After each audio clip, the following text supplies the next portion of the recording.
Here are 9 ways to protect your iPhone from hackers. Now, if you just got an iPhone or if you've had one for a long time, there are a number of different things you should do on your iPhone to protect from hackers. Make sure there are no vulnerabilities on your iPhone that they could steal your personal data or track you, etc. I'm going to walk you through all of those steps. The first thing that we should look out for is sometimes you're visiting a website and it pops up with a little message, and it might say something like this: your iPhone has been hacked. All your operations are being tracked by the hacker. Immediate action is required. Now, keep in mind, there are some instances where when you visit a website, it might pop up with something like this, or you see a strange link in an email or a text message, and you see something like this. And a lot of times, this isn't your phone being hacked. This is essentially a scam. They want you to hit the OK button. They'll redirect you to somewhere else to fix the hacked iPhone, which actually isn't hacked. It's just a spam. And then they'll take your credit card, they'll steal your money, etc. So if you see something like this, the first thing to do is head into your settings. We'll scroll down to the very bottom and tap on apps. And then scroll down until you find Safari or Google Chrome, whichever web browser you use more often. Let's tap on Safari here and then scroll down and we'll hit Clear History and Website Data. And we're going to choose all history, all profiles, and close those tabs. So by going through this process, you've removed all of the cookies that are downloaded on your phone, and you've removed all of the data associated with past websites you visited, and you can open up Safari and it should look normal from there. Now, keep in mind, you might also want to do is go to Google and type in, is a link safe? Now, the nice thing is there are a number of different link checkers. So if you get a link in an email or text message, all you have to do, instead of tapping on it to open it, you can just right click or tap and hold on a phone to copy it and just paste that link in here. And it will check it. In this case, NordVPN will check it to see if there's anything malicious on the other side of that link without having to go through the process of clicking it. Now, the second thing that I would recommend doing is heading into your settings here. Let's go all the way back, tap on your name at the very top. And then from here, we're going to tap on the sign in and security, the second option here. You're going to do 2 things on here. One is you're going to tap on change password. You can enter in the password for your phone here and make sure the password for your Apple account is super secure. It says at least 8 characters, including a number, uppercase letter, and a lowercase letter. Make sure that your password on here is secure for your phone itself as well as your Apple account so nobody can just guess it. Don't use your birthday or something pretty obvious like your kid's name or something like that. Don't use anything like that. And then we'll tap on 2-factor authentication and make sure this feature is turned on. You want to make sure that in addition to the password, anybody who gets into your account also needs to authenticate through an email address, a phone number, another device that you might have. So you want to turn this on as well. Next, let's just go back out of here and we'll do another thing. Let's tap on General and then scroll to the bottom.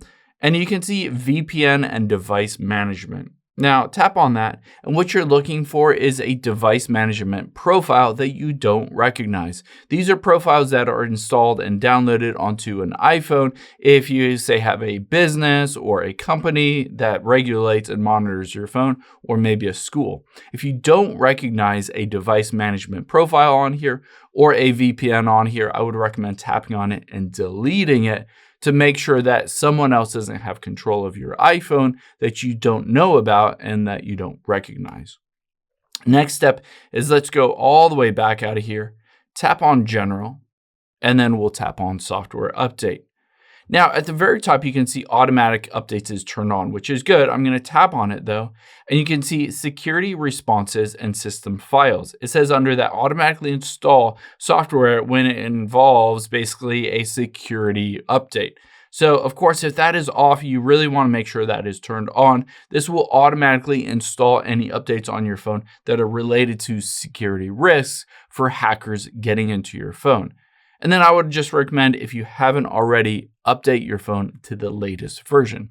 That helps to basically fix any kind of bugs or glitches that could be vulnerabilities for someone to get into your iPhone. The next step that we'll do is we'll go back out of here. Oh, let me go back. Didn't mean to do that. We'll go to the very top here, tap on your name again, and you can see from here personal information at the top. Let's tap on that. And you can see your name and your birthday. Make sure that is your actual name and birthday. And when we go back to sign in security, make sure these are your correct email addresses and phone numbers that you have to be able to recover your account. If someone ever got into your account, they might try to change your phone number. They might try to change your email address. So essentially have those in there, and it's good to have some backups in case you lose access to maybe an email address or a phone number, then you'll always have backups to get into your account. Now, the next thing that we will do is we'll go all the way back here and we will tap on the Wi-Fi button here. So tap on Wi-Fi and you can see I'm connected to a Wi-Fi network. This is my private Wi-Fi network at my home.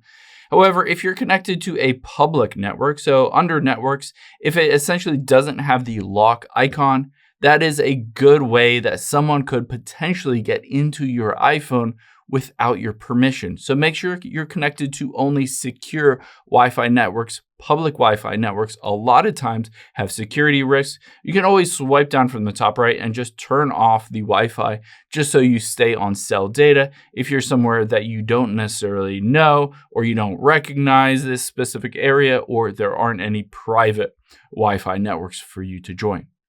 The next thing I would recommend doing is heading into your app store here. And on here, we can just type in security and hit search. The nice thing on here, there's a number of different apps that have both free versions as well as paid for versions that help to make sure your iPhone stays secure. So you can see Norton 360, McAfee here, and then you can scroll down and there are a number of other ones as well. So consider downloading and installing a security app on your iPhone. Again, a lot of times this helps to make sure that your phone is the most secure that it could be. And a lot of times they include a VPN in there as well. However, you don't necessarily need to use that third-party VPN. You can also just head into the settings. Let's go back here, tap on your name at the very top, and then we'll tap on iCloud. I recommend if you scroll down, everybody tap on Private Relay and turn this on. Essentially what this does is it keeps your internet activity private from anyone that's trying to track you, see your IP address, and essentially it routes all of your internet connection from your phone over to a server somewhere and then to a website or app. So again, everything on your phone is protected and you don't have to worry about any privacy issues. Now, let's go back here because there are more things that I would recommend doing. Let's scroll down and we're going to find Face ID and passcode and tap on that. Now, enter in the passcode for your phone here. And if you scroll down, there are a number of different things we should do.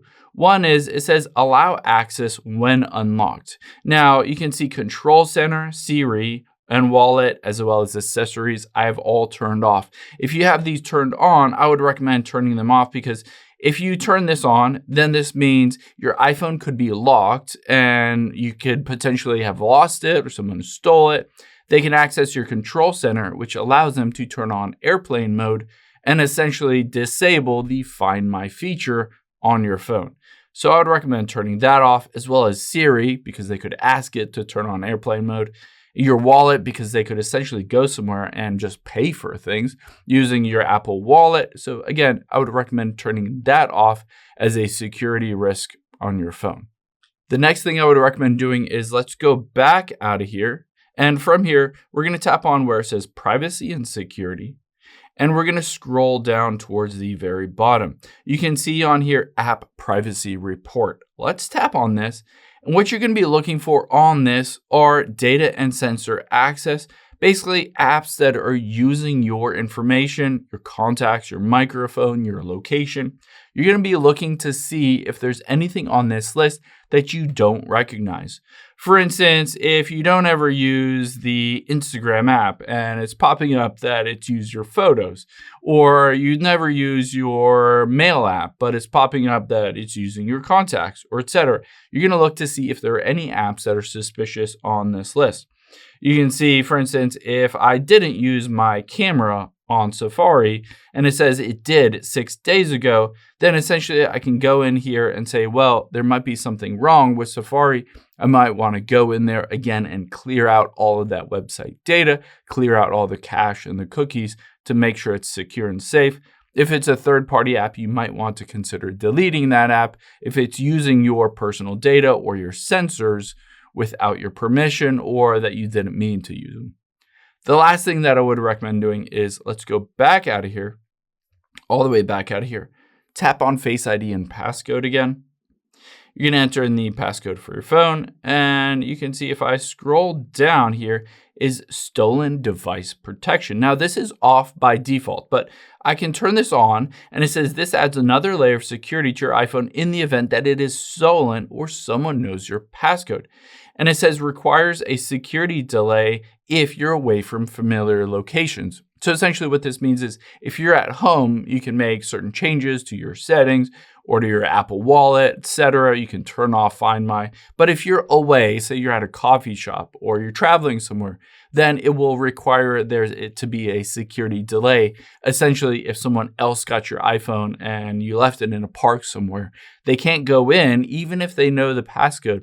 They can't go in there and make some changes or turn some things off or buy things using your Apple Wallet, etc. This is just a really good security feature that I would recommend people turn on. I hope all this helps. If it did, hit the subscribe button down below. Really helps me out. Thanks, guys.